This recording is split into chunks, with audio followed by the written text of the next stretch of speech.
एक तो सब दोस्तों अगे हुण बेनती आ, क्योंकि साढ़े बहुत सारे दोस्त आ जिहड़े बाहरले शहर होए वापस भी जाना, तो इसलिए सिर्फ हाज़री लवा लो।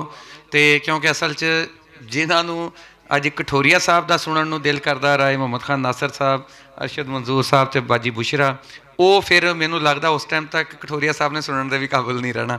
तो दूजा यह है कि राय असफंद यार खरल साहब तशरीफ लैके आए आ, साढ़े वड्डे भाई राय शहर यार खान खरल साहब के वालद झामरा तो, राय अहमद खान खरल शहीद के मज़ार तो। राय साहब स्टेज पर तशरीफ लैके आओ, साढ़े लिए बड़े माण की गल आ कि वो अज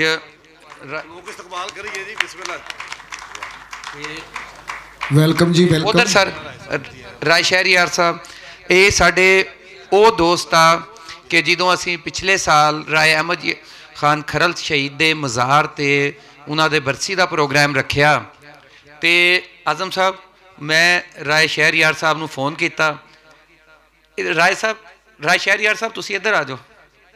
तो मैं इन्होंने फोन किया कि असी ना उत्थे प्रोग्राम कराना, तो एक दोस्त की मैं ड्यूटी लाई कि उत्थे मार्की वगैरह लवा ली सारा। तो राय साहब ने मैंने अगों कॉल की, कहते मियाँ साहब तुसी बस आ जाओ, किन्ने बंदे होने आ मैनू दसो।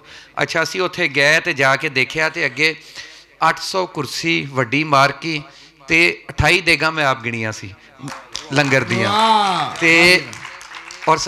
और अज फिर साड़ी खुशकिस्मती कि झामरे तो स्पैशल तशरीफ लैके आए जी राय अहमद खान खरल शहीद जिहड़े 1857 की साड़ी फ्रीडम फाइट का बहुत वड्डा किरदार आ, उस फैमिली नाल इन्हां दा ताल्लुक आ।